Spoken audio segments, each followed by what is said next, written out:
welcome to our bonus episode today. We are super excited because we are joined by our executive producer, Deyvis Ferreira. Yeah, I'm so excited to be here.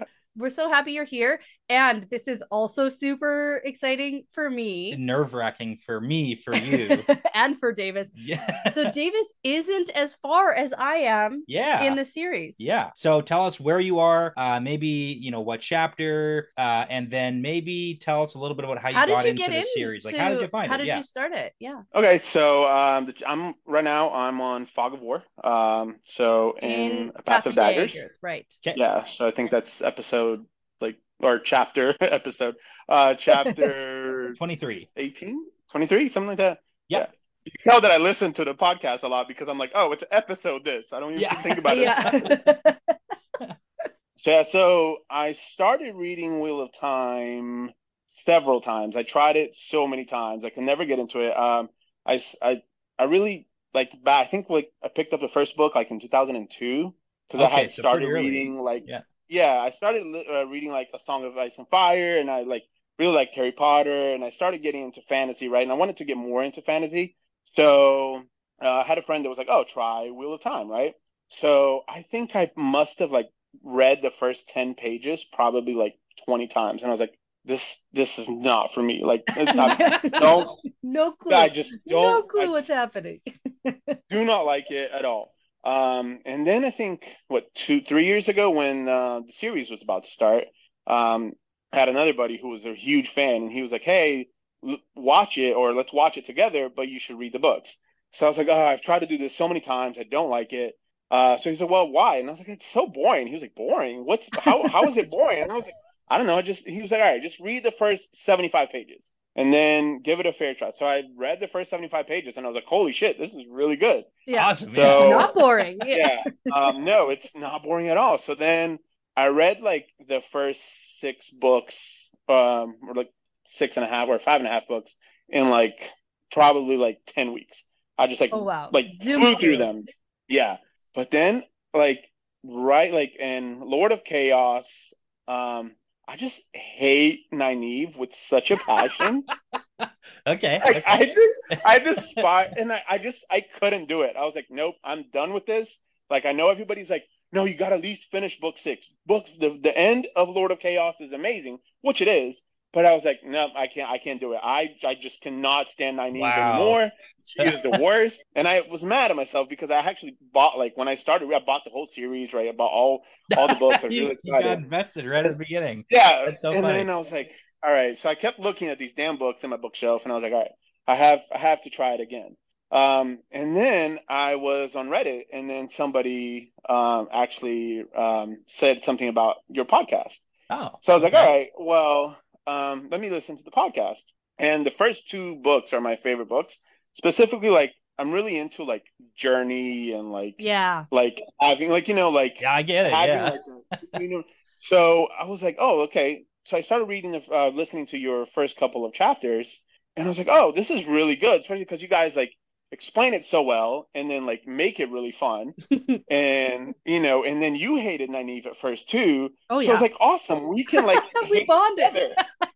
This is great, right? And then so just listen through all of the episodes to where I was in the books, and then you had to keep going. And then I had to keep going. So now I'm halfway or almost all done with book 8. Now, we are actually here for a purpose today. We do have a topic to talk about, and this one was a little bit tricky because you're not done the series yet. So I had to kind of brainstorm some ideas of things we can talk about that will relate to where you are so far, and that'll also be fun for everybody involved. Okay. So we're going to be doing the best of series, a continuation of my favorite series, and we're going to be doing the best of The Forsaken. Ooh, I'm so excited for this one. Yeah, so we can talk about who's doing what, obviously up to where you are in the books. So I've kind of pegged things around the end of book 7. I've also been prepped. Yeah. That I shouldn't be saying anything I'm not allowed to say. Yeah. So we're going to kind of hover around the end of book 7, maybe get a little bit into book 8, but basically wherever you're at, your knowledge base in book 8 is what we're going to go with. So for anyone listening, if you haven't read up to chapter 23 of Path of Daggers, turn back now. So you're probably going to be frustrated with me because kind of like Danny, I also don't care about names. Okay. So I'm like, yeah, these names will eventually all tie in together. That's right? As long as we're talking about the same person, as long as we can like focus in. You could be like, which one's that again?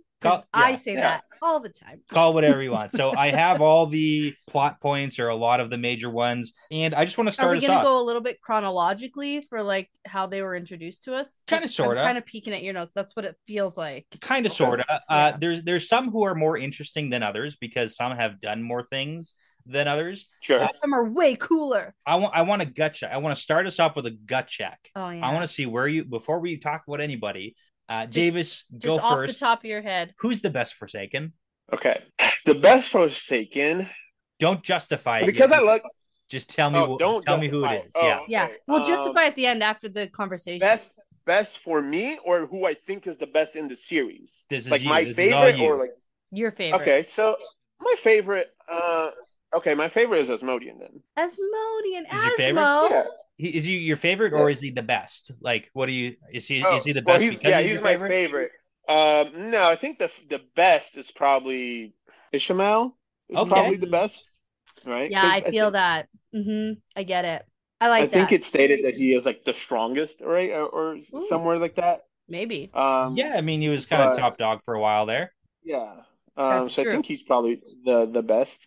But my favorite is Asmodean. Okay, good answer. And we'll talk about everybody. So, Danny, who's the best? Lanfear. Lanfear's the best. I knew you were going to say that. That's not even a question. I was on the fence with Lanfear. I like Lanfear as well. Crazy. I love it. Yeah. The most entertaining to read. And also, I really like when Samael and Grendel team up. I think that's really funny too. That is really good too. I was actually going to agree with you because one of my favorite is totally Asmodean. It's such a compelling character. I love the guy. So I'm going to say Asmodean is my favorite too. Really? Yeah. I'm going to do that for now. And maybe I'll change my mind after we talk about it. Not for me. I have points about why he's great. I know. I'm sure you do. Okay. Who do we want to start off with? Samael or Lanfear?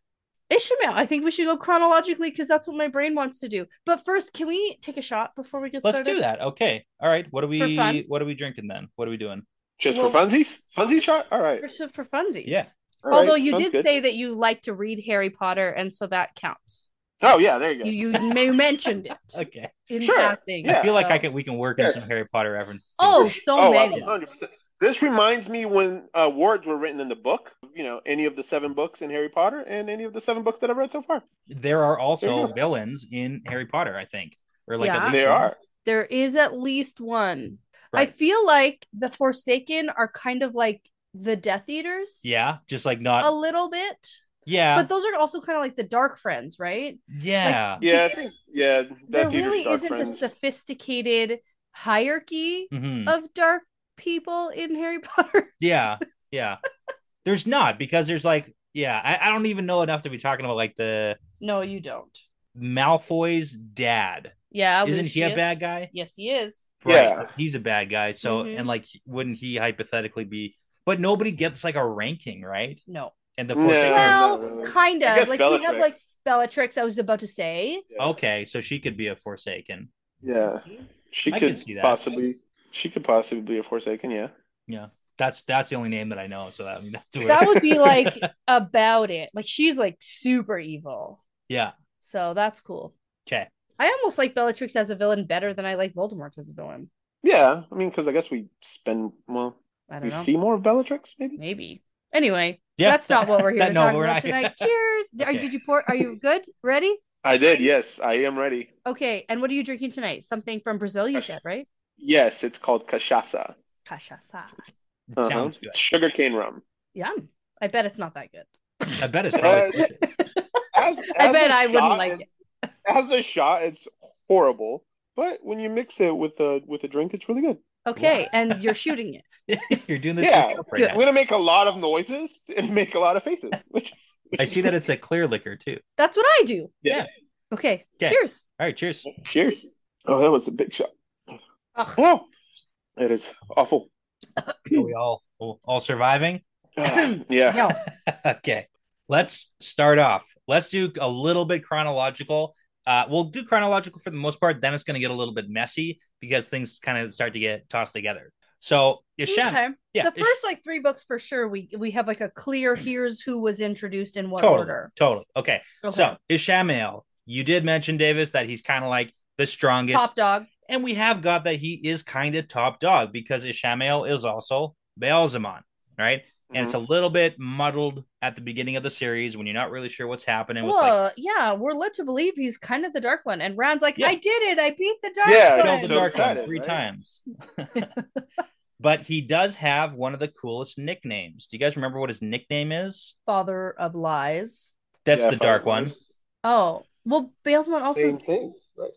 Baalzamon's like Heart of the Dark. So, I mean, we're missing a... Heart of the Dark? I see you peeking at my notes. Heart of the Dark. So he has the nickname, the Betrayer of Hope. Oh, from the prologue? Okay, I do remember that. Yeah, so he's given a pretty cool nickname. That is a badass nickname. I want you to remember, though, in the argument for who's the best Forsaken, some of the Forsaken have cool nicknames like that. Some of them don't. Some of them have nicknames that are not as cool. Like the musician. Reminds me of like Shroot Farms. That's what Asmodean reminds me of, the Battle of Shroot Farms. Oh, okay. Sneak even for pansies, you know? That's where he would be. That's great. Now, he's done a lot. That you guys decided to take shots for Harry Potter and not Office references, because we'd be dead. There's so many. There's so many subtle Office references. Sometimes I say Office references and don't even know that they're Office references. That's how much. Yeah. Is there. The pizza party. Pizza party. Yeah, I forgot that. I thought we made that up. I know. We didn't make that up. Okay. Tell us more about Ishamael. What arguments for why Ishamael could be the best? Because he's done a lot of stuff. He's basically the only Forsaken who is not completely sealed in the borer. He's been out and about, right? He's really confusing for me as a Forsaken. Okay, like motive wise or what?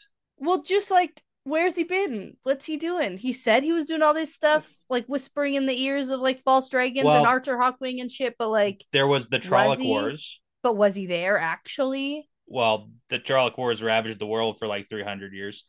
Then the fall of Arthur Hawkwing's empire threw the entire world into chaos for like 100 and some years. And we just believe this guy? Well, he's a father of lies. You don't believe him? Not really. Why wouldn't you believe him? I don't know. He's the first guy who started shenanigans on Rand and the boys in the Dream. That's true. He did do that. And he also did the things like dropped hints for the Eye of the World to get everyone there. He did the sky battle with, in Falma with Rand. Sky battle, yep. And then he did the fight against Rand with Kalendor. So that's kind of like the things that he did that all led in the first 3 books until ultimately he did die. He also got the nickname for me, Fireface. Fireface. Yeah, okay. That's what it is. So, I mean, arguments for and against, he is kind of the man in charge for a lot of this stuff, and he was for a long time.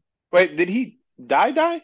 Or is he like, we're not sure if he's that's dead? The question. Yeah, it does seem that way because he left the body in the 3rd book because there's no body, and then the 3rd one, there's like a shriveled up corpse that like dissolved afterwards, and Moraine saw that, and it's like, oh, it's not the dark one, but it was a dude, and you for sure killed him.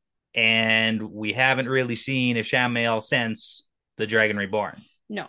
So you tell me, Davis, is he dead? Now, you told me that Davis has reached where we learn about Halima. Yeah. And that business, right, Davis? Uh-huh.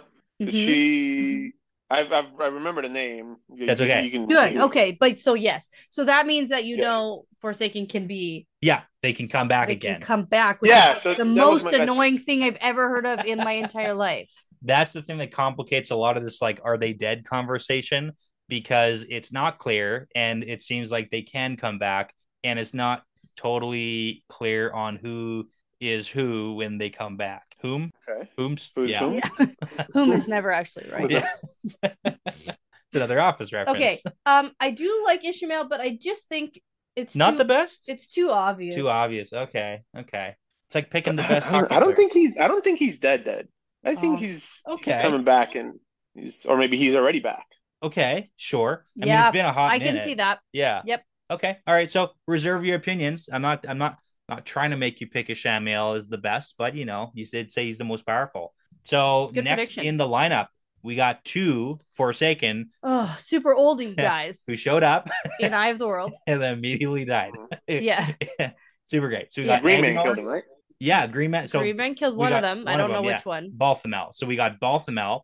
That is the guy who's different from Bilal. Like the names are so different. Similar. Balthamel. Balthamel is the guy, and Egnor are the 2 guys who are very close to the outer edge of the boar. So they felt the turning of the wheel of time. So they basically got pretty shriveled up over the course of the 3,000 years they were locked away. Old. So Balthamel is the guy who had to wear the weird mask because his face was all messed up. The carapace. Yeah. Turtle shell. Turtle shell is turtle shell. Whatever it was. But yeah, so Balthamel's the guy who gets killed by the Green Man who like hugs him to death. Yeah, and then like sprouts mushrooms out of his brain and stuff. Pretty cool death scene. Yeah. And Aegonor's the guy who battles Rand. I should go back and read that. I feel like it would mean more to me now. Maybe. It'll mean more, because it meant nothing when I read it. That's fair. What does Brett always say? What do you do when you finish the Wheel of Time? Brett does always say that. I'm not wrong. You reread the Wheel of Time. Read the Wheel of Time. You should. You should do it. Yeah, but even now, I'm like, I should even just go back and like read that like ending at some point, just for fun. Yeah, no, I'm not going to. I have no time. But but like hypothetically, I should do that. Could do that. Now we also had Aegonor, who battled Rand, so he made it a little bit further than Balthamel in that Eye of the World battle, but he still ultimately got killed, facing off against Rand. Rand beat him in the battle for the Sidene from the Eye of the World. Oh yeah, like the true source. Yeah. The Eye of the World was like the big pool of the power. Right? The one that wasn't tainted. The untainted pool of the power. And Rand and Aegonor had like a metaphysical battle. Are we really talking about these two like they could even remotely be at the top of anyone's There are list? points for Aegonor because we do know, based on where we are, that Aegonor basically invented the Shadow Spawn. He created the Trollocs, the Murdral, the Drakkar, the Golem. Like he made all these Shadow Spawn. So Aegonor has an argument. That actually does put him at the top of the. Like he's the best because he's the worst. His inventions like have done a lot of bad things to a lot of people all across the world. But he got beat by like baby Rand. Like Rand was like a baby. He did get beat by. But he was so old and frail. Hey, don't we know somebody else who got beaten by a baby? No. Who? It was Voldemort. Voldemort got beaten by a baby, right? I'm not wrong about that too, right? That was good. That was pretty good. That was good. I didn't know you were going for another Harry Potter there so soon. Yeah.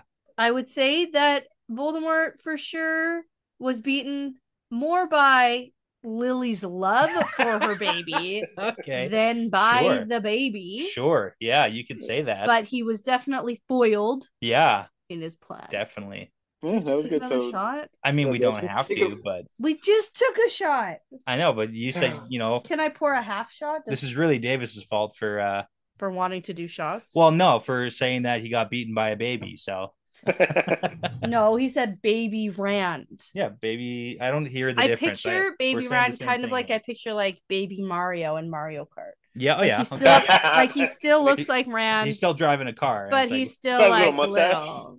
Yeah. There you go. Okay. All right. This has started off really well. Yeah. So I mean, that is my argument for like Aegonor. Do you have to work tomorrow? I don't. Oh, I do. I don't have to work tomorrow. Here we go. Okay. Yeah. Okay. I'll give it to you though. He's better than I thought. Creating. Aegonor has points for his past achievements. He's like sciencey guy, right? Yeah, he's basically a scientist, and he invented all this stuff. Frankenstein. He did a lot of good stuff back in like Age of Legends-y time, but not much here. He came out and he immediately got killed. It's not looking good for him. Well, they didn't really even know what to expect. It felt like they got let out of the board. Like they literally stepped out, and then walked into the Eye of the World business. That's what it felt like. I don't know if they've been wandering around. You come out of retirement, but like it jump in the pool and immediately drown. Yeah, that is what happened. Cheers. Cheers again. Here you go. Cheers. Okay. You're good now? Mm-mm. Okay.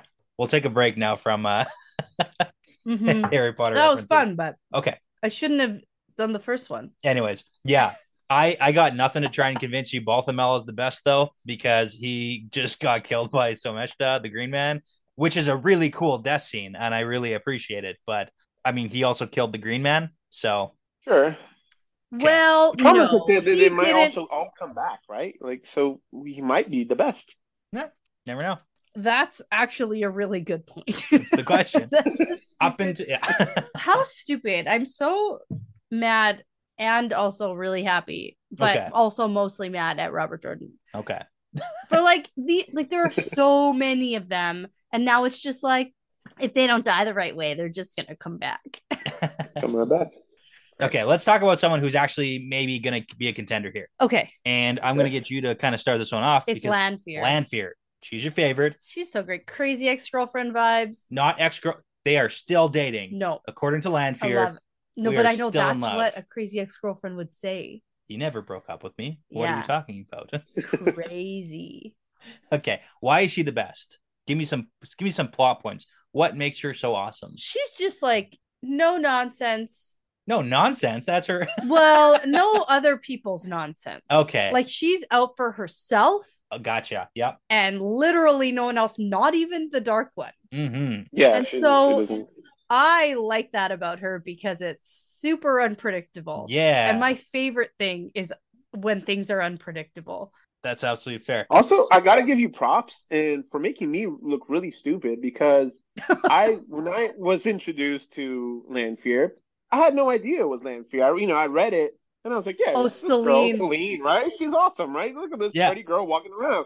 And you knew it right away. I was like, don't trust this shifty bitch. When I was listening to the podcast, I was like, how did she pick that up right away? And I didn't know.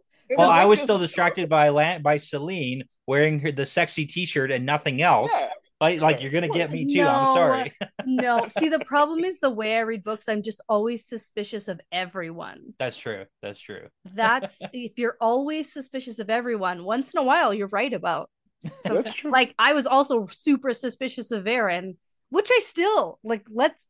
Who knows? But like to be fair, if I just say everyone's suspicious, then that's sort of how I take. But she was super like, what are we doing in this super shifty world? And she's just like taking a nap, and wakes up there. My radar asleep in the library. My radar went off. She's a lost. So I got to give Lanfear some props because I love the fact that she gets like. She's one of those people who's not afraid to get her hands dirty. She will put on disguises. She'll get into the field. She'll go out and do the work. I love a good Lanfear disguise. Yeah. She's a hands-on manager. Yeah, absolutely. She's going to be Celine. Leading by example. Yeah, she's going to be Else Grinwell in the tower and having conversations with Nat and planting evidence to get the girls to go to Tyr. And she's going to be in the waste. In the waste. Yeah.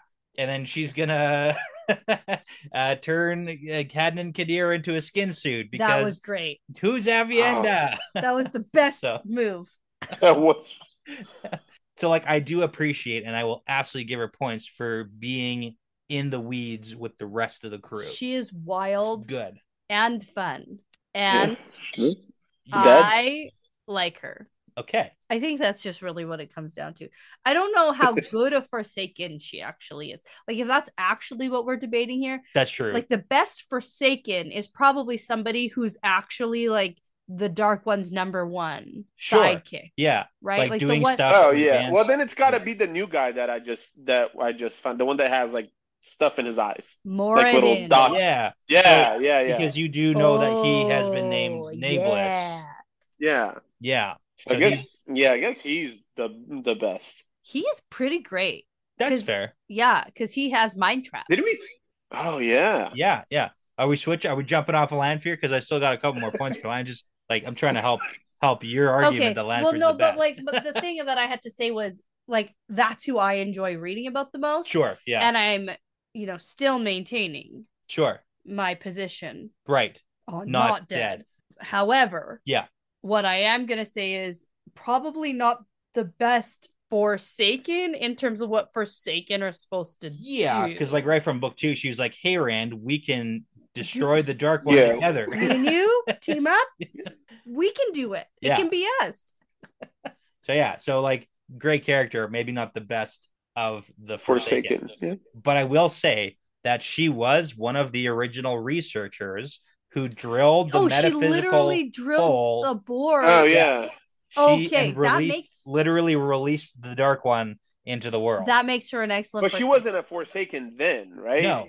She wasn't. No, right? I think that she was trying to find a way. So they were talking about finding a new power source that both men and women could use together. And it turns out that was the true power, not the true source, the true power, which was the Dark One's power.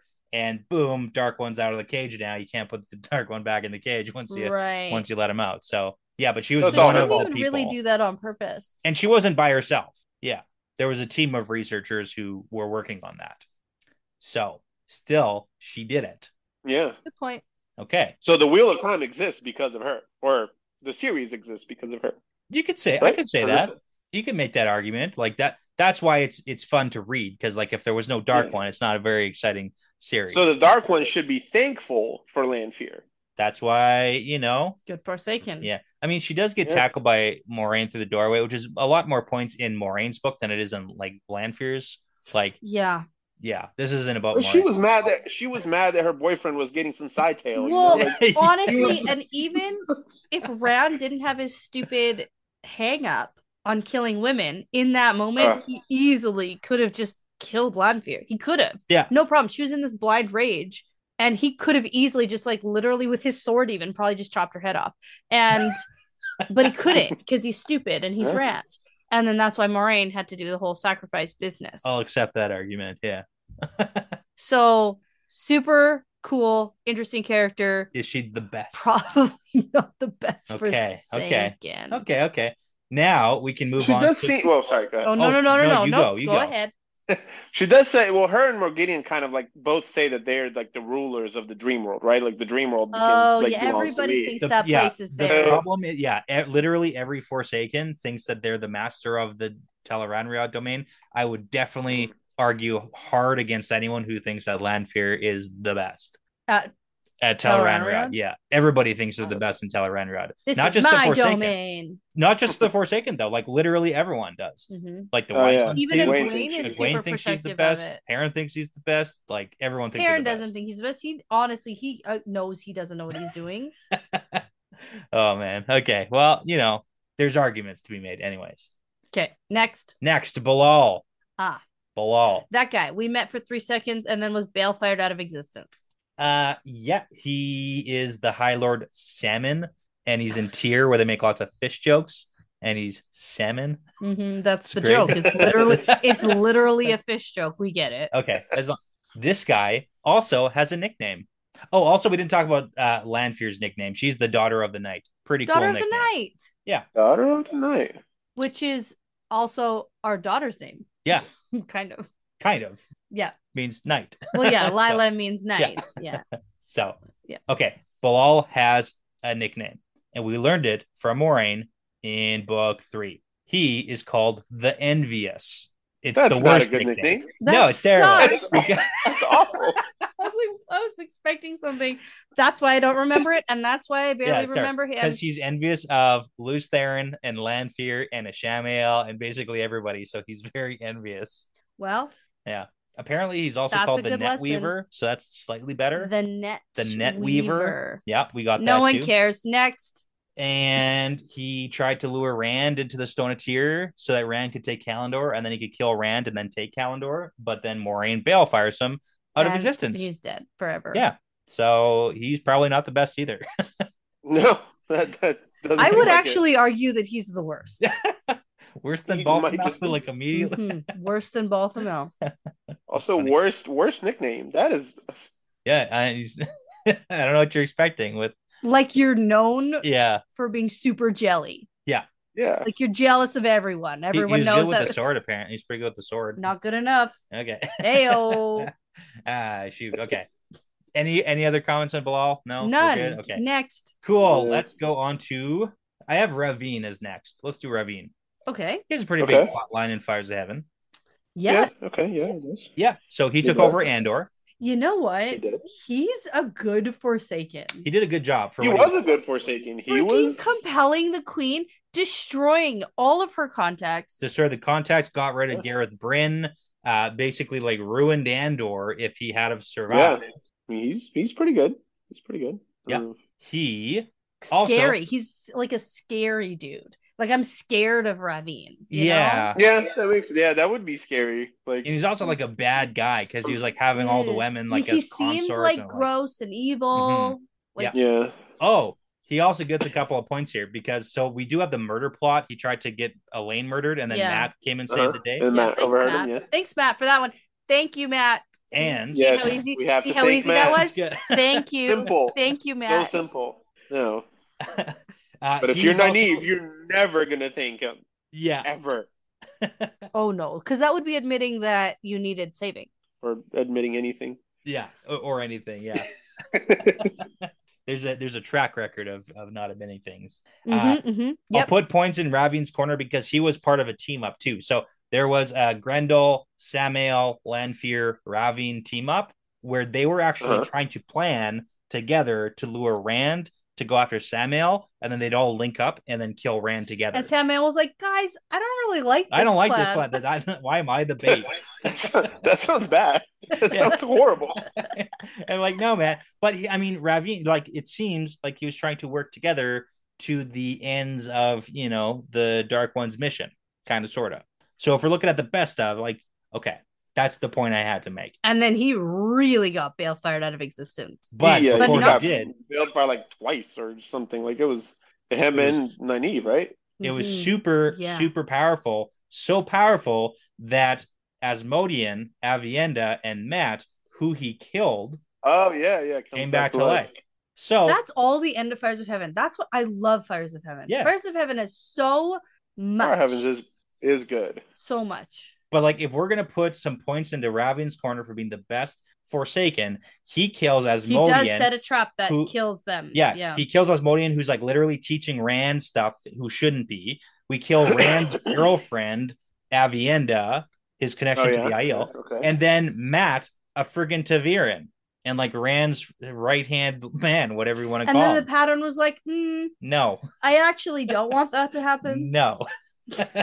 And did Matt already have his little medallion when he killed him? So yes. So here's the technical point about that. He did have the medallion, and we do know that the medallion stops Saidin and Saidar. We do get that. But it doesn't stop horse poop from hitting his head. And lightning. So the workaround here is that the weaves create the conditions for lightning. The lightning itself is not the power. The lightning killed them, not the power. There's a technicality there. That's whatever. Important. Technicality. Yeah. Technicality. I agree. It's 100%. It's a technicality, but it's true, and that's how it works. Yep. So like Ravine killed 3 really important people, but then he did lose because he got betrayed again by Nynaeve and also Moghedien. You could say there's a little bit of Moghedien dabbling her hands where she shouldn't be. Yes. And then Rand wipes him off the face of the earth. So I like Ravine. That. I like Ravine, actually. Now that Ravine, you know what? I kind of forgot how good of a bad guy he was. Yeah. Because in the moment, it was so sporadic when we'd hear, because the whole Morghese plotline, you only get snippets of it. Yeah. Throughout books, right? And then when you put it together, everything that he actually accomplished. Yeah.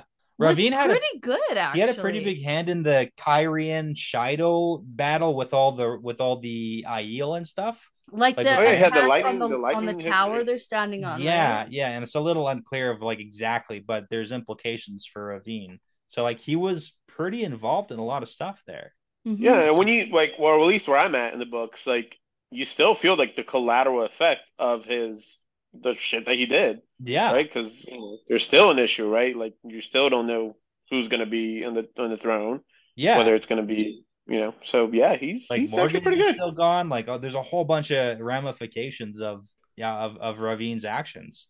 Yeah. Yeah. I like him. Okay. I like him a lot more. I like him. Okay. Asmodean. Compelling case. Yeah. Deyvis, this is your guy. Asmo. He's your favorite. He is. That's what my notes always say is Asmo, because I didn't want to write the whole thing. He's my favorite, basically because Rand is my favorite character. Okay. And he was just, he was helping Rand. And I think at one point he was like, oh shit, like for me to survive, I need to do whatever it takes. So Rand, I am willing to like join your side, right? Yeah. So I think, and I think that like is smart, right? When it comes to a villain, right? When you're like, oh well, I'm not gonna keep myself digging myself into this hole. Let me get out and then attach myself to the stronger, right? And he was just like always. It seemed like he always just like attached himself to the strongest, like people. Yeah, and I mean, right? he even made the metaphor himself. Where it's like, hey, if I'm clinging to a ledge, I'm gonna grab onto the piece of grass, even if I think it's gonna break. Yeah, like he's honest with himself too. It seems. I really wanted him to keep going, like redemption arc style. I really wanted it. Deyvis, do you think he would have had a full redemption arc? Can you see Asmodean coming back to the light? We get the phrase a lot where it's like nobody's so far gone that they can't come back to the light. Hence Ingtar. Yeah, right. Do you think that hypothetically, if Asmodean lived longer, do you think he would have come back to the light? Well, so I have a theory, right? That I always thought that he was gonna live, right? Stay, like he wasn't gonna die, and then he was gonna betray Rand at the last battle. Ooh. Right? Like right at the last battle, he was like, nope, I'm still like, like playing the long game. Yeah. Exactly, playing the long game, right? Love it. That's what he seemed that he was good for. But then he died and he wasn't brought back. But I think, Danny, you have said a couple of times that it's the father of lies. So he probably did get brought back. Right? Or he might get brought back. Yeah, I've said that. You say that because we've gotten from the Dark One. It's like, nah, screw that guy. He's gone. I was like, who cares? Who cares what anybody is saying at this point? Yeah, it doesn't matter. Don't trust right? He's the father of lies, right? So you can't trust him. Yeah. So I still think that he is going to come back. Yeah. Right. I have a feeling that at some point, like Rand is going to like balefire all the Forsaken. Right, and the Dark One's like, and then it'll just be Asmo at the end. Yeah, like Asmodean's the one I can bring back. So Asmodean, like I can still give you like It's like we're running out of like first liners here. Yeah, sure. Like, oh shit, I'm running out of soldiers. I need to bring somebody back. So I still have a theory that Asmodean will like play a big part. I might be completely wrong. You know what? You got time. There's enough books still. You got time. Do you have a theory? Because this is fun for me to talk to another first timer. Yeah. And it doesn't matter. Like your theory is your theory and it's not like spoilery. So do you have a theory on who killed him? Because I need help.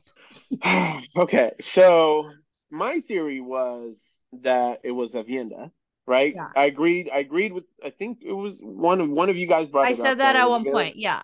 It made sense. I was like, oh, that makes sense, right? Yeah. Like, because she had, like, I think there was a couple of chapters where it was like, oh, she's like looking at them and she's eyeing them. She's overhearing like things. Yeah, like she's thinking their relationship is weird, right?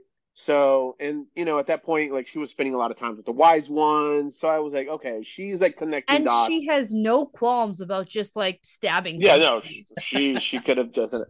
But I think ultimately it's just going to be like some Forsaken that was like, hey, like, screw you, I just killed you because yeah, there you go. Because you were helping Rand out, right? Like, yeah. So as much as for a while I had the theory that it was Rand. Yeah, because there's like a notable I was like, Rand didn't even say like, hey, where'd that guy go? Where'd my teacher go? Okay, Asmodean gets. I want it to be like, I thought like there was a theory that I had that was like maybe, just maybe, like Luz Theron took control of Rand for just a little bit, right? And like was like, no, because this guy is a Forsaken, right? Like we need to get rid of this guy. But I don't think that happened. Yeah, that's what Danny wants. Is Danny wants Luz Theron in control. You've advocated for that many times. Not in control. No, I'm pretty sure those are your exact words. I just want them to work together. I think Luz Theron is so funny. He's the funniest character. He's my favorite character. He's so funny. He is a good character. He's hilarious. Yeah, we got one more really big thing that Asmodean did to put points in his corner for best Forsaken. Okay, what is He's the guy who put the fake dragons on Couladin's arms, which set off. Oh yeah, it's a whirlwind. Oh yeah, that's a whirlwind of shit. Yeah, 100%. Yeah, like that led to a whole bunch of nonsense. This, like, you could argue the breaking of the Aiel might have happened anyways, but it sure didn't help that there was like a secondary Aiel version of the dragon. Yeah, you know what I mean? That they could be like, hey, how about this guy? had he never been captured by Rand and was helping Couladin, right? Which I'm guessing was his plan, right? I'm gonna create this little havoc over here. Yeah, I think that could have been good. Yeah, yeah. So I mean, Asmodean, I think he's so fantastic. I love him as a character too. He's definitely one of my favorites. So I'm so medium on that guy. All right, whatever. I liked it that Rand had a buddy for a while. Like it's kind of like you like Luther. Well, it was like a buddy that it was a buddy that he was just like.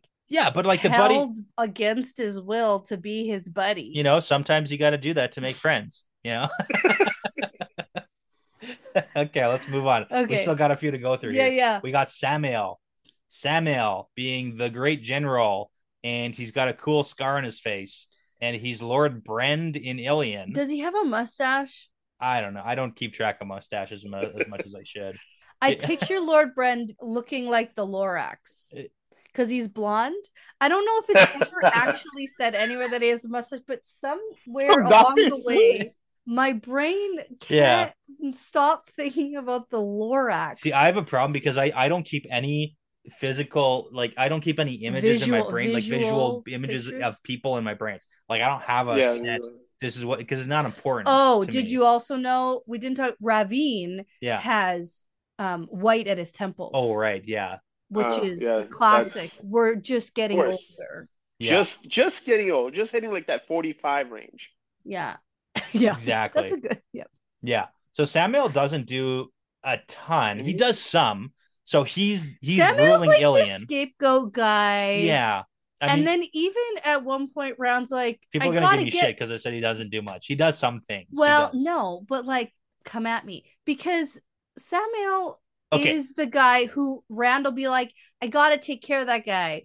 Yeah. But also first I have 5 things to do before that. It doesn't matter. The problem with the Samael plotline and the Ilion thing is he worked on, and you just came across the conclusion of Crown of Swords. There was the whole big lead up for a book and a half of Rand being like, I'm gonna take care of Samael. I got things to do. And then it gets thrown off by Dumai's wells and stuff. And he's like, I gotta take care of Samael. And then all that stuff happens, and finally he goes and takes care of Samael. And does he? And he jumps, and they jump to Shadow Logoth, and then Nashadar so cool. comes in. And then what the fuck is that other Aiel chick doing? Get out of here. You're ruining everything. A lot of question marks around. That was awful. So did Rand actually kill Samael, or was it you tell me, Deyvis. You tell me, man. Is he dead? I think he's dead. I don't see no body. That's the problem, right? But we saw Ishmael's body, and we think he's alive. Well, at least I think he's alive. Yeah, back alive. Well, I don't know. It doesn't matter. It doesn't. But if he's the balefire hit him, that's if the balefire got him, then we're cool. But if it didn't, then what? Yeah. So the problem was evil of Mashadar. Does that also count? Yeah, sort of. So the problem is Mashadar distracted them, and then Rand balefired Leah first. And then waved his balefire around, and with the help of some weirdo stranger, hopefully got Samael. So yeah. Did we ever find out who the weirdo stranger is? I mean, if you don't know, I'm not going to say anything. It's a maybe. No, I think we know. I just might have forgotten. I had a speculation. Do you have any ideas? I think we knew. Yeah. I think it's the guy that what Moradin. Yeah. Okay. Yeah. We do kind of find out. It wasn't sure if you knew it because around Path of Daggers. So yeah, it's Moradin. It's not that big of a secret. Mm-hmm. Yeah, it's not a huge secret, but it is Moradin. That's the guy. So that guy's shifty as fuck. Definitely. But again, points for Samael. He's the guy who messes up with the Shido and gives them the Narabaha, the fool boxes, and then sprinkles them across. He just world. fucks with them for just for fuck's sake. You know what? Honestly, okay. When we're talking about fucking with people. Samael teaming up with Grandal, to just fuck with Savannah and the Wise Ones in the Shido. Yeah, that plotline is so funny. It's just really comic relief at this point. It is. It's pretty good. Yeah, I like Samael, but he's not the best. Not the best? Okay. No, not even. No, not even close. No ways. Does he have a cool nickname? Does he have a cool nickname at least? Does he have a cool nickname at least? No. He doesn't even have a cool nickname. Yeah, he's out. You have to have a cool name. I got no cool nicknames. I'm gonna call him the Messer. Yeah. He thinks really highly of himself as like a general and a strategist. Like he really thinks, but I mean, again, all the Forsaken really think highly of themselves. You know what? He also didn't he have Dark Hounds? Yeah. That sort of like did something. Wasn't that in like the Dragon Reborn super early on? Yeah. Dark Hounds. He also was like, ooh, scared. Oh yeah. Presumably he also sent the Golem, right? So there's that whole thing too. Oh, and wasn't he also wanting to find all of the stuff in Abu Dar? Yep. Because he shows up to Carradine at some point. Yeah, he does that. He does do the Abu Dar plotline too, so he's involved. The issue is that it doesn't. None of that really comes to any kind of fruition because he just dies or disappears. Yeah. I'm gonna say he dies until you can prove that he didn't. But right, like, okay, from all intents and purposes, it looks like he died in Shadow Logoth. Like it does. Fine. Yeah. Okay. Yeah, I think he died. But like we don't have anything else to like. Nope. But now I'm thinking like Danny. I'm like, are you just saying that he died just to fuck with us? He does that. He does it all the time. Yeah. Now you know what I have to do every episode.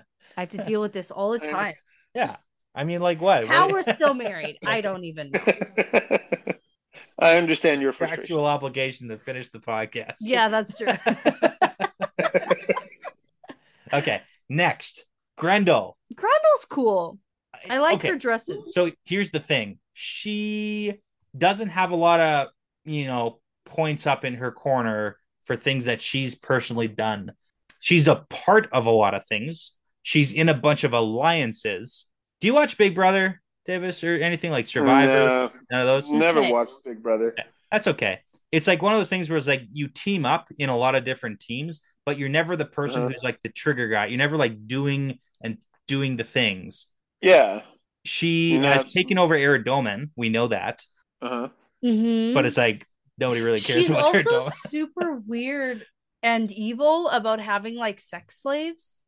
Yeah, but like maybe not even sex. It's like it's more like I like to look at like pretty people. People. Doesn't she always like also like collect like kings and queens? Like isn't that her thing? Like she likes to. Yeah, she does. Like she literally like really important people. She collects them. She and kidnaps the Empress and the Emperor of Shara. Yeah, and like a weird side scheme that still we don't know about. Yeah, we don't know, but like she kidnapped the Empress and Emperor of Shara, and then that was books ago. Something's gonna happen there. So that's the thing. Like she's laying book 12. Yeah, who knows?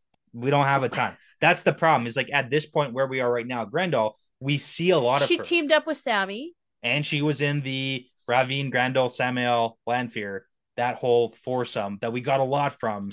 Yeah, she doesn't do much, but she survives. Yeah. She survives to like. That's literally half the thing about being a Forsaken is like don't get killed. Yeah. So, well, maybe things to come. Still not best though. She does have really cool dresses. Yeah, I'll give you that too. They like change color and stuff. Yeah. So I want to do a couple of the lesser ones and then we'll end strong. So Semirhage. We don't know much about her. Semirhage's tricky because she's a latecomer. We've heard about her. Well, she's like a medium latecomer, but she's also not one to show up in anything. Yeah. She's not part of any alliances. She's not really doing much. She showed up at like the Let the Lord of Chaos Rule party. She showed up like to one of those. And we do know I don't remember that. Yeah, we know that she likes to knit or something. That's weird. Crochet. I don't know anyways. We know she's a healer turned torturer. So like she's really good at the torture stuff. Yeah. Because we saw her torture Cabriana, the Aes Sedai, to death, which helped get Halima in the door with the Saladar rebels with Delana. Yeah. So, but we don't have anything on Semirhage. So I don't know anything else that she's done at all. Yeah. At this point, we can't really put her in the best of. No. Again, maybe later. And like maybe by the end, we're like, holy shit, she did so much behind the scenes. Like that's incredible. She's the best. But right now, like, well, we kind of have like a first wave. I barely even remember her name. Yeah, now we got a second wave maybe coming in. So Masana. Well, right now our second wave is all the ones we know being like transmigrated or whatever it's called into new bodies. Yeah. So Masana. Again, we don't know much about her. Nope. That's another mystery. We know where she is. The White Tower. Yeah. She's in the White Tower. Yeah, we know that she was probably involved in the kidnap Rand plot somehow. We got some hints about that.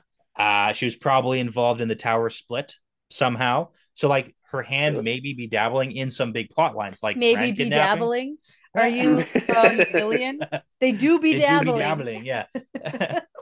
But yeah, again, we don't know. We don't even know who she is or what she's disguising herself as, if it's anybody or just like hanging out there. Yeah. So it's really hard to say. Do you like when we say Masana, what comes to your mind? What do you think about? Well, I thought, okay, so I think Masana is actually pretty cool because to infiltrate the White Tower is actually a pretty big deal.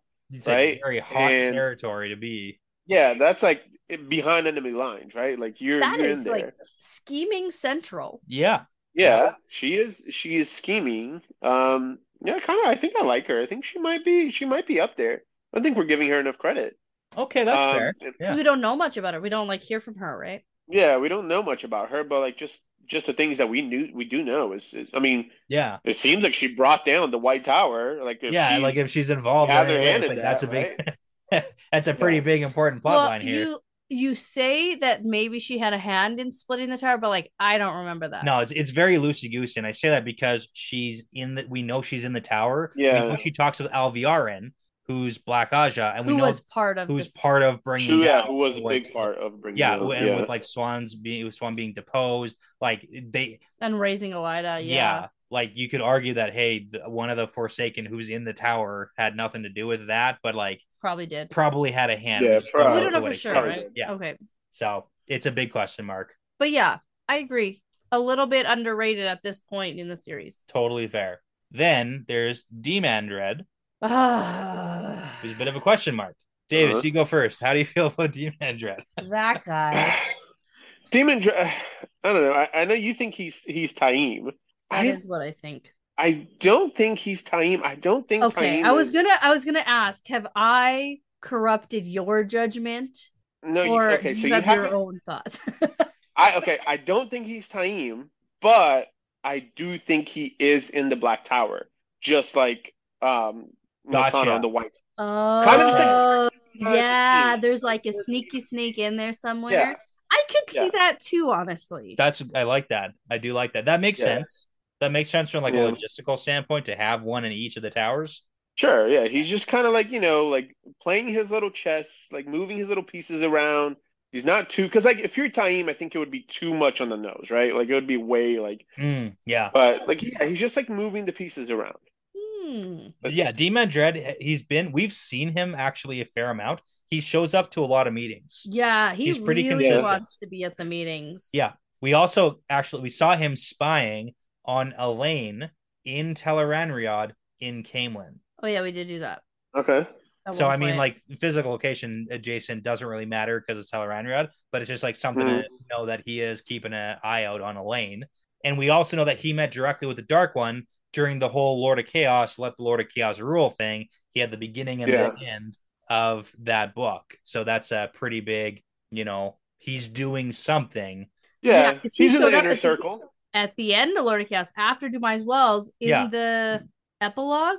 Yeah, was there an epilogue there? I think it was an epilogue, yeah. And he was like, didn't I do so good? Yeah. And he was like laughing. And so that's what did it for me, where I was like, oh, this guy's got a hand in some shit going down. It's one of those guys, it's like we know he's doing something, but he's not we don't know what. He's not braggy like some of the others who are like, look what I'm doing. No. But then we have the last of the OG Forsaken. Moghedien, who has a cool nickname. The Spider.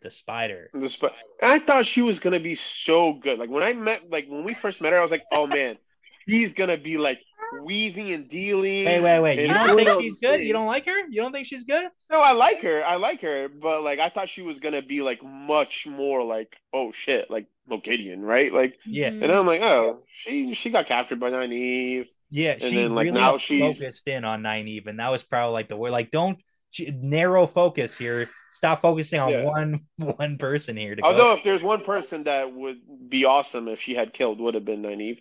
But I was ready to throw Nynaeve off the bridge in the ways in the first book. Yeah, right out. He gets it. He's with you. Yeah, I'm there. Yeah, I was We're there like with one you. with Moghedien. turns out. Mogi. Good old Mogi. Yeah. But now she's trapped, right? She's so I'm like, I thought she was going to be really good. Because she's being punished because she was all captured. She got captured just like Asmodean, pretty much.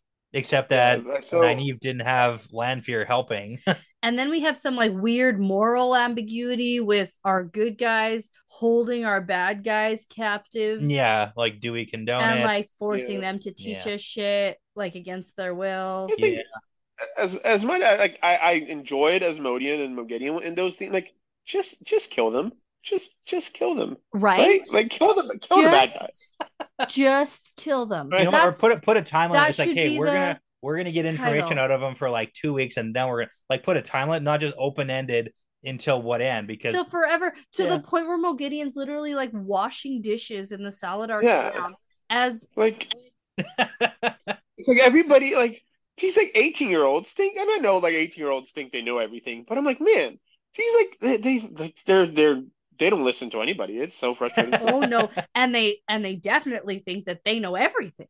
Yeah. I gotta say though, Moghedien had one of the, which is not really an argument was it the for the Brigida? best. Well, okay, so she rips Brigida out of Teleram. Oh yeah, that was like pretty dope. Still up there. Just recently we did a Q&A where I talked about how still one of the most emotional moments that I have in the whole series is the Brigida being ripped away from Tel'aran'rhiod scene. Yeah. It's crazy. That was really good. That was really good. Absolutely crazy.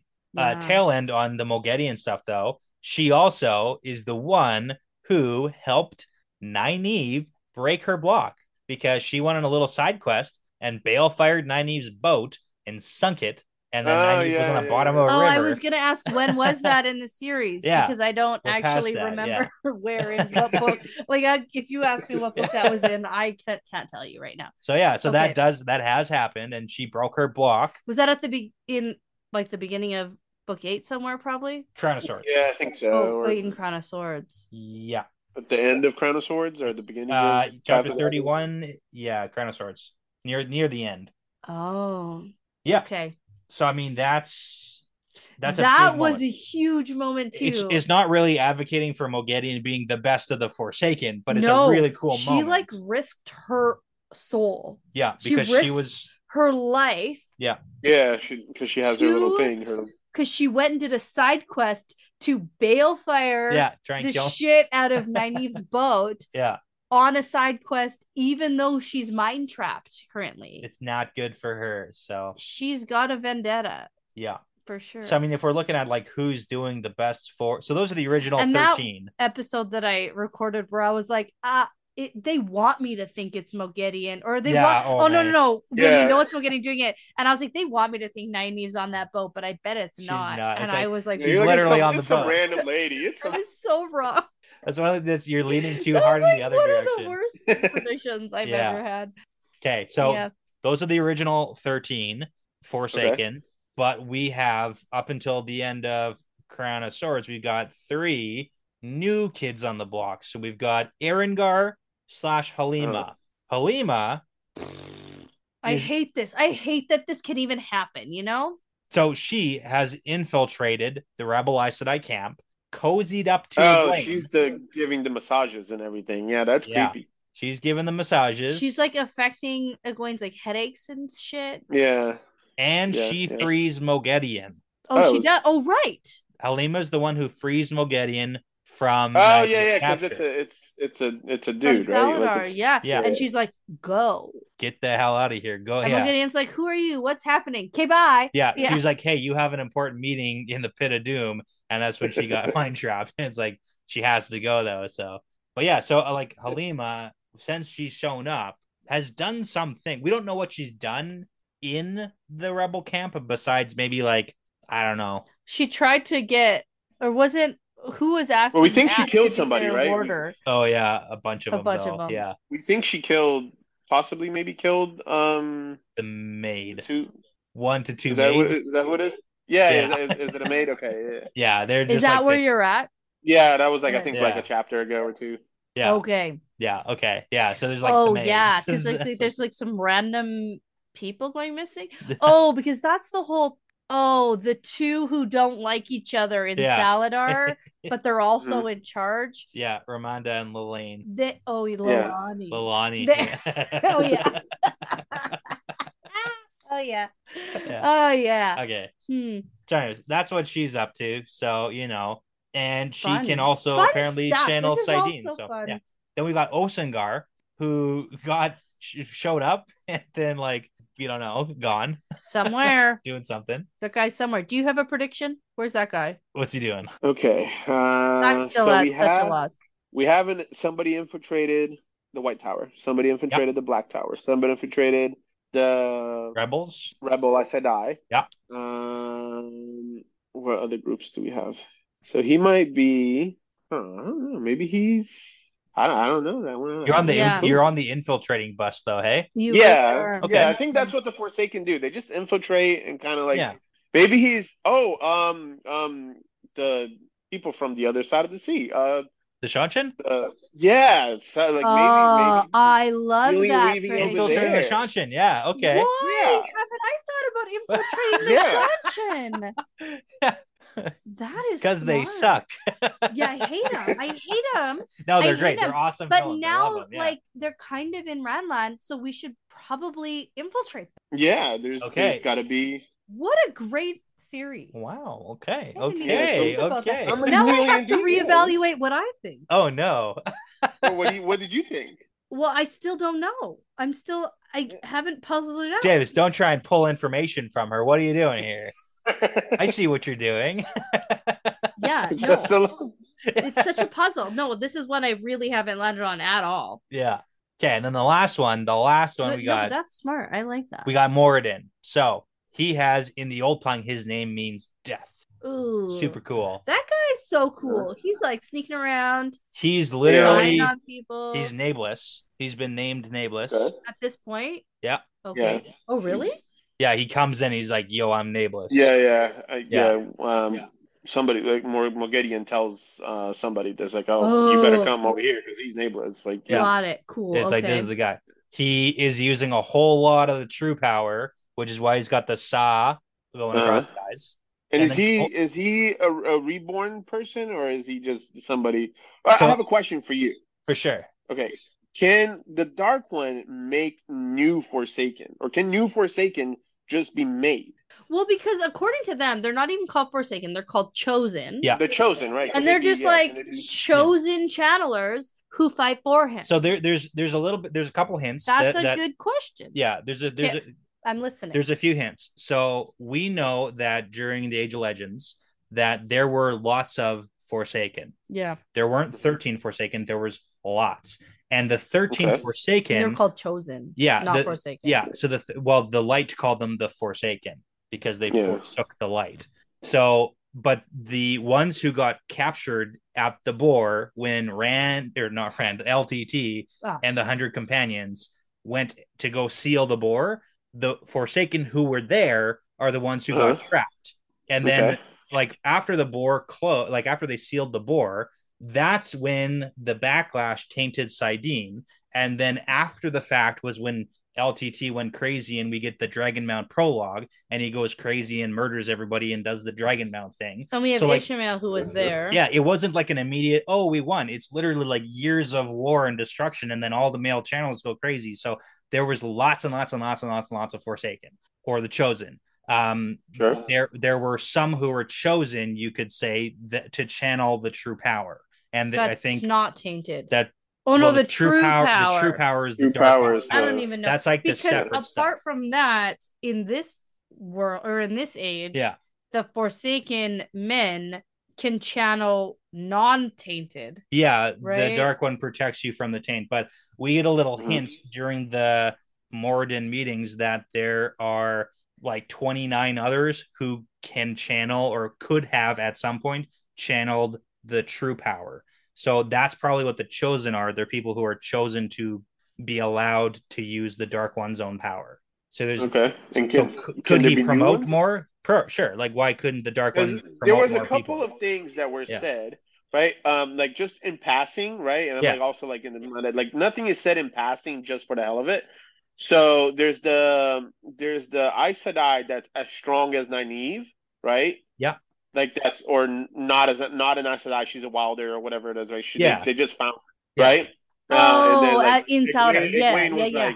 Egwene was like, oh, I wanna like kick her out of the tower, but you know she's super strong, yeah, right? Yeah. And then there's another one I think like that's either a Shido or a Wise One or there's a couple who are like popping up. They're all strong. That are super strong, right? And Nynaeve is as strong as Morgedian. Yeah. Right. So if you're making new ones, right, there's some new ones walking around now that are strong as there's options. Some of you picked it. Yeah. So you could theoretically make new ones. Yeah. Yeah, especially if they're dark friends who could like especially like we know there's Black Aja. Yeah. Yeah. Right?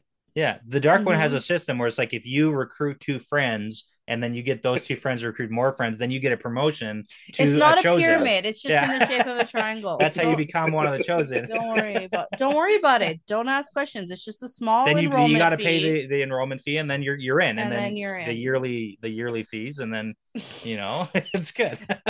Being a dark one is an MLM scheme. It's a scheme. Pyramid scheme. They do have benefits though. Yeah, immortality is on the table. Glory. Health and dental. Yeah, health and dental and immortality. And glory. Yeah. Glory's also on the table. Glory is all about the glory. All about the glory. That's all we care about. We get 3 weeks vacation. No, barely. We don't get that. No. 3,000 years vacation, and then the last battle comes. Right. Yeah. Right. Okay. Well. Yeah, that's everybody. That's what we got. I think that's everybody we got here. Okay. You made me reconsider a few of these Forsaken that I had forsook. So this is the issue that I have with my own series that I created here with the best stuff. The best stuff, because it also could be the worst. There's no definite. I haven't, and I will not define what I mean by the best. Like, is it the best because you love reading about them, or are they legitimately like the dark one would be like that? I refuse to give an actual. Yeah, I don't care what I'm looking for. But, who's the best? All right. Who is the best?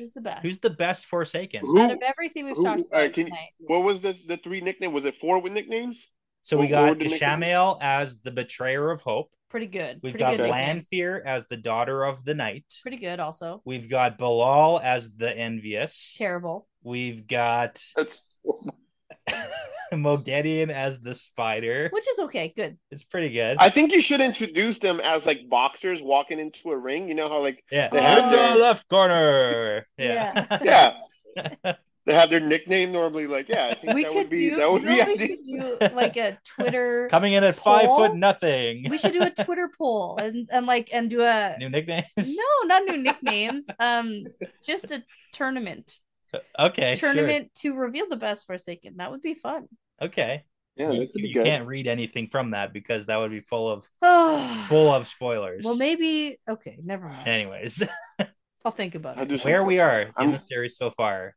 All right, the best Forsaken as far as being good for the Dark One. Yeah. Right. Mm-hmm. Yeah. Has to be. This is going to be a little bit in the left field. Okay. But it has to be the person who infiltrated the White Tower and is like behind enemy lines. Wow. Right? Because even though we don't know much about that, that's like you putting yourself in danger, right? You're like out there. Yes.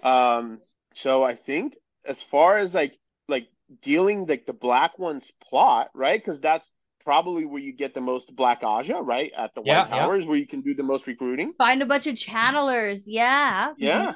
There you go. It's gotta be her. Masana. Masana, yeah. Masana. You gotta really drag that A out. Yeah. Masana. You know what? That's a really good point. I like it. I think that Ravine came to light for me in here. Ravine is good. He was doing real good up until he got really murked, good. So, until he died, yes. Yeah, he really didn't anticipate that ending, which is fine. That's fair. I think that he was actually doing quite well until that moment. So he's now up there for me where he wasn't before. Okay. And I have to stick with Lanfear because I just like reading about her. I think that she was really interesting and funny. And I'm still crossing my fingers that we'll see from her again. Okay. I'm going to be boring. I'm going to say Ishamael. But you know what? Shamel. You're right. Probably. Well, okay. I mean, it probably is a Shamel, but you know. But no. So the reason why I'm gonna pick him is because how was he out for like 3,000 years? How did that happen? He wasn't out for 3,000 years. From what we know, he was out for periods of time in those 3,000 years, and then had to like go back to the prison. Yeah. So whether that was like he was parole. He got parole. Basically got honestly, like a little bit, like maybe if the Dark One had a little bit of influence to be able to get one of them out a little bit for an X amount of time during the and he was the. It's not Sounds clear. Shifty. I don't know. It's not clear. It's not clear, especially at this point, about what the house arrest actually happening here.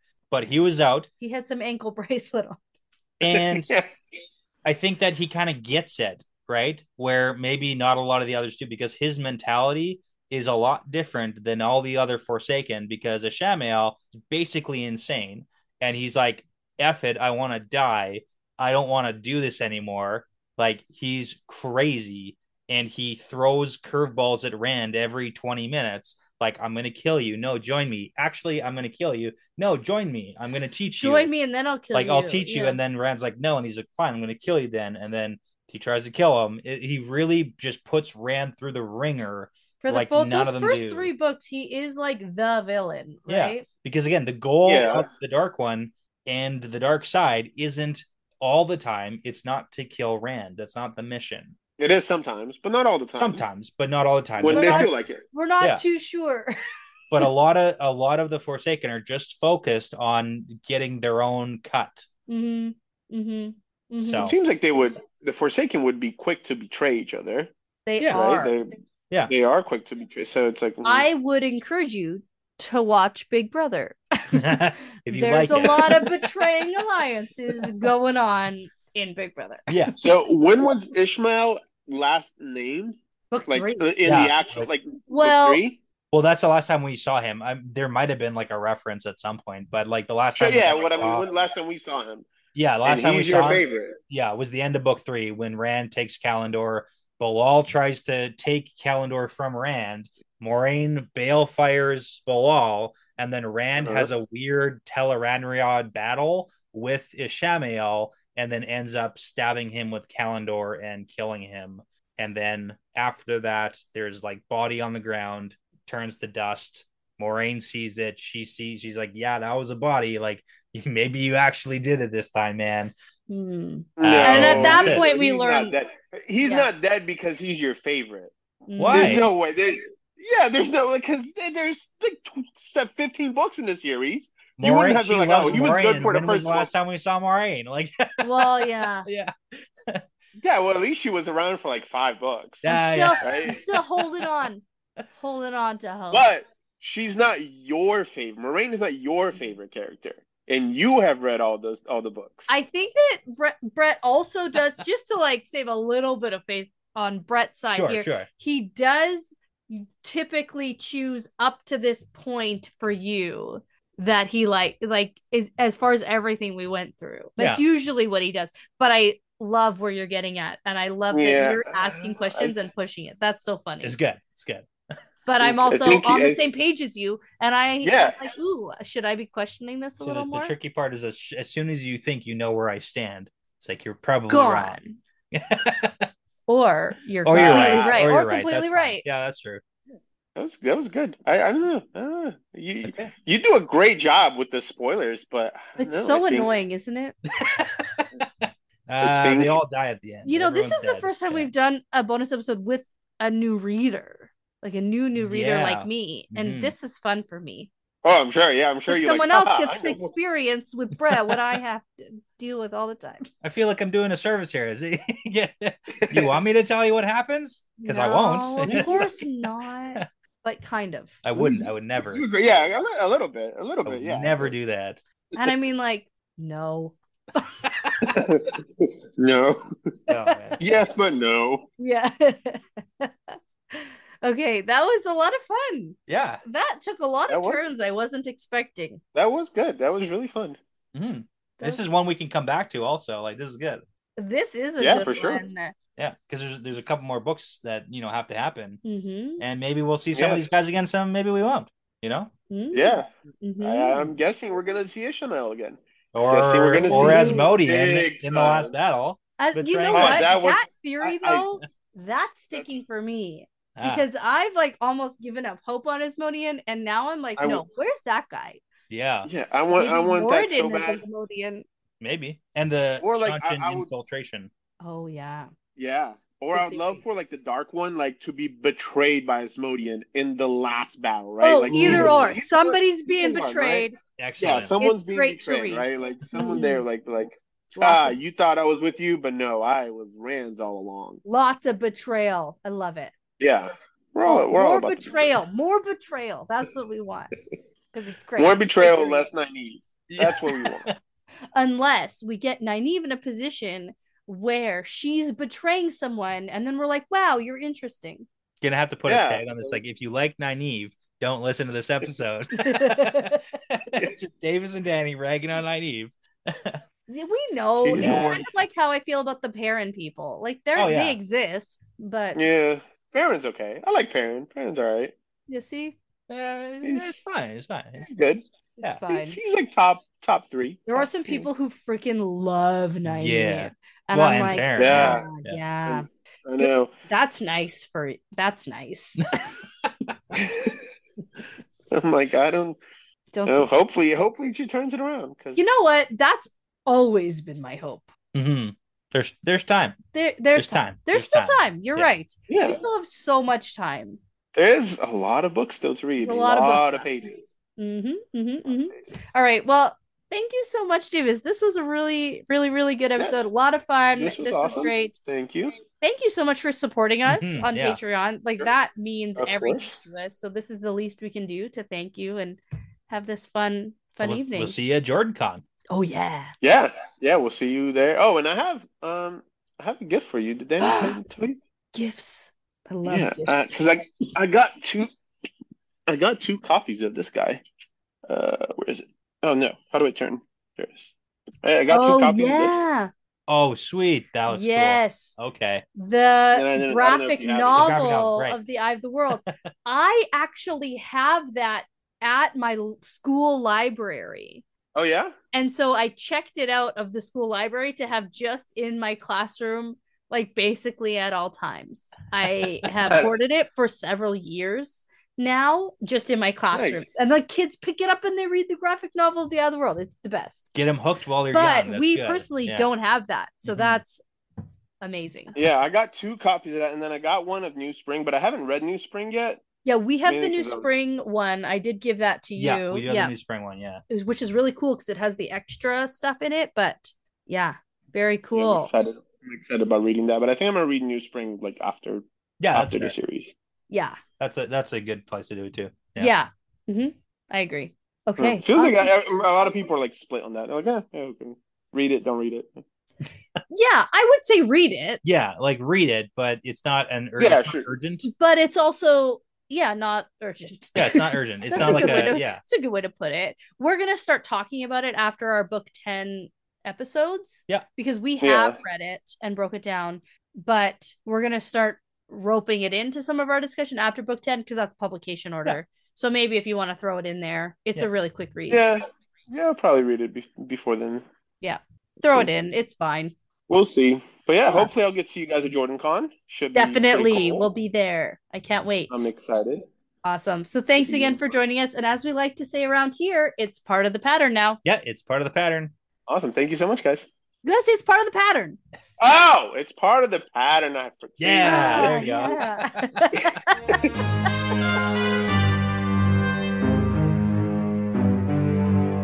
Thanks so much for listening to this bonus episode. If you would like to hear more bonus episodes like this or become a patron just like Deyvis, you can head to patreon.com/thewheelweavespodcast. Thanks again for listening. The Wheel Weaves is hosted and edited by Dani and Brett and produced by Dani and Brett with Passion Socks, Cody Bouts, Benjamin, Michelle O'Brien, Jonathan Reese, Jamie Young, Megan Smiley, Jared Berg, Ricky Morissette, Lance Barden, Charlie Haz, Adam, Hannah Green, Marta Thier, and Michelle Forbes. With music by Audionautics. For general information about our show and information like how to send us shot glasses, how to join our Discord, how to get in touch with us, visit thewheelweavespodcast.com. And as always, be sure to give us that 5-star review because it really does make a really huge difference in helping other people find us. And tell a friend, Riyadh, because referrals really are the best compliment. I'm recording this from our hotel room in JordanCon, and so we're going to go out and have a great time and meet some people. But we really do hope that you liked this bonus episode. This really is part of the pattern now.